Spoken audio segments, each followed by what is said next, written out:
Bonjour et bienvenue sur Vox Africa pour cette édition spéciale. Aujourd'hui, les révélations vont vous choquer. Préparez-vous à être bouleversés. Abonnez-vous maintenant et activez la cloche pour ne rien rater de ces informations explosives. Frères et sœurs, Africains debout. Quand les lâches répandent des rumeurs, le capitaine Ibrahim Traoré répond avec la force de la vérité. Nous, on ne fuit pas, jamais. Nous sommes des soldats. Cette phrase, c'est plus qu'une réplique, c'est un cri de dignité, un message à toute l'Afrique qui refuse de plier. Sur Vox Africa, on vous apporte la voix brute, sans filtre, du Burkina Faso et du continent qui se réveille. Si tu refuses de baisser la tête, si tu veux entendre la vérité qui dérange, abonnez-vous maintenant à Vox Africa et activez la cloche de notification pour ne rien manquer de nos actualités africaines des leaders qui inspirent. On ne fuit pas, et on ne lâche rien. Regardez la vidéo maintenant. Bonjour à tous, je dirais que c'est un réel plaisir donc de passer encore une fois de plus vous dire bonjour. Hier, ça faisait une semaine exactement que l'incident est arrivé. Je vais passer voir là où la roquette est tombée. Mais sachez une chose, c'est ceux qui sont là pour vous protéger en fait, qui ont malheureusement fait l'incident. Parce que vous les voyez poster autour, ils vous fatiguent beaucoup sûrement ces derniers temps chaque matin. Parce qu'ils ont renforcé la sécurité depuis plusieurs mois, qui amène à beaucoup de fouilles et de désagréments. Mais c'est pour vous. C'est pour que quelqu'un ne puisse pas venir vous faire du mal ici, parce que vous êtes très important, c'est un lieu stratégique. C'est dans le cadre de leur élève que, en voulant vérifier un certain nombre de choses, malheureusement, donc, quelqu'un a fait partir le coup. Et ceux-là qui étaient à côté là-bas et celui qui a actionné ont été blessés aussi. Donc ils ont été transportés à Yalgado ce jour-là. Dieu merci, ils ont quitté Yalgado. Avec quelques séquelles bien sûr, parce que la roquette ça ne pardonne pas, notamment au niveau de la main. Malheureusement la roquette s'est dirigée dans la cour de la RTV ici.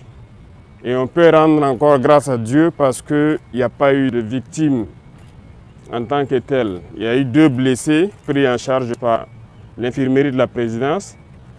Immédiatement, l'aide de camp après le conseil a pu venir aussi constater les dégâts et me rendre compte donc de la situation des blessés qui était stable.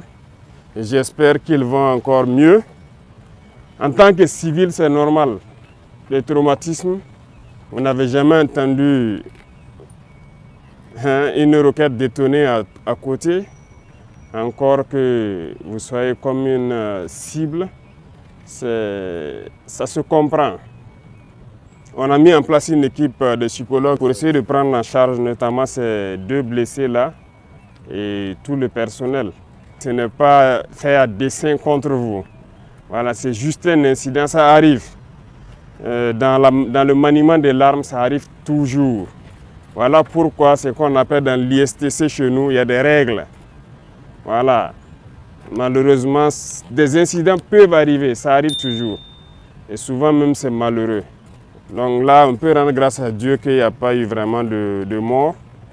Et tous les blessés sont en train de recouvrer la santé. On dit Dieu merci. Personne ne veut se faire surprendre. Donc quand une relève arrive là, chacun veut vérifier que ces instruments de travail là marchent très bien. C'est normal, c'est logique. Voilà. Mais nous sommes en ville et ces incidents ne doivent pas arriver en ville. Donc ne soyez pas plus apeurés que ça. Et j'espère que la tension est en train de baisser. On a duré avant de venir vous voir parce que, avec juste raison, on pourrait vous expliquer le pourquoi. Sinon, dès le lendemain, on pourrait venir vous voir. Mais on a fait sciemment et je pense que vous comprendrez. Voilà, vous aurez l'occasion de poser vos questions éventuellement et qu'on pourrait répondre. On va causer à bâton rompu pour vous déstresser un peu parce que depuis là, je vois qu'il y a tellement d'informations qui fusent de partout. Et vous-même, vous posez des questions aussi. Excellence, bonjour, soyez les bienvenus. Je vous en prie. Justement, par rapport à l'incident qui s'est déroulé mercredi dernier, tout cas, il n'en fallait pas plus pour alimenter les réseaux sociaux et même certains médias qui parlent de mutinerie des hommes et de votre probable fuite vers une destination inconnue. Que se passe-t-il exactement? Peut-être qu'ils allaient dire même que le directeur de la télé a été enlevé aussi. Bon, il n'en est rien. Hein. Voilà. Et souvent, on a l'habitude de dire un certain nombre de termes, les gens disent de ne pas le dire. Mais la réalité est là, en fait. Voilà, il y a des apatrides, il y a des ennemis de la nation. Et il y a un discours de Sankara que je vois que vous avez fait passer la dernière fois que je suivais. C'est d'actualité, c'est comme si nous sommes aujourd'hui et qu'il est en train de parler, en fait. Voilà, c'est ça la réalité. Il n'en est absolument rien. Nous sommes là et chacun devrait faire attention ce jour-là. L'incident s'est passé pendant qu'on était en conseil. Et si les gens avaient fui, est-ce qu'après le conseil, il y aurait eu un point de presse? Il y a eu point de presse, non? Mais comme ils ont l'habitude de mentir, comme ils respirent, ils essaient d'embobiner les gens. Ces individus-là, il ne faut pas les écouter. Hein. Ils veulent distraire les gens.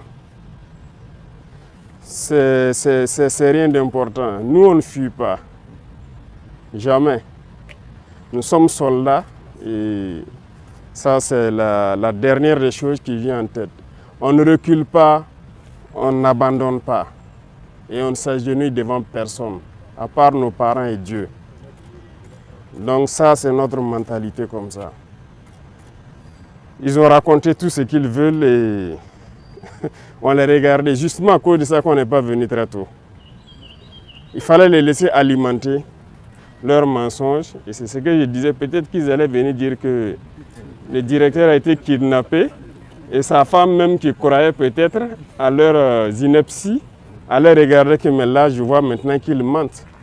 Ils ont la haine en eux. Ils sont constipés intellectuellement. Et c'est ça qui fait qu'ils sont obligés de mentir. Parce que sûrement qu'ils ont pris, ils ont un pacte avec les impérialistes. Et ils sont obligés de travailler pour les faire croire. C'est des escrocs en fait. Sinon, nous, on est là, on continue de travailler, on est avec vous chaque matin, on passe. Voilà. Mais on ne voulait pas venir pour les laisser continuer jusqu'à aller se noyer eux-mêmes. Et je pense qu'ils se sont bien noyés maintenant. Toute l'Afrique a compris que ce sont des apatrides, ce sont des ennemis de la nation. Voilà. Sinon, il n'en est absolument rien. Nous sommes là, on travaille. Monsieur le Président, quelle est l'appréciation que vous faites du traitement de cet incident par les médias, notamment les médias occidentaux? Les médias occidentaux, ce n'est pas nouveau. Hein.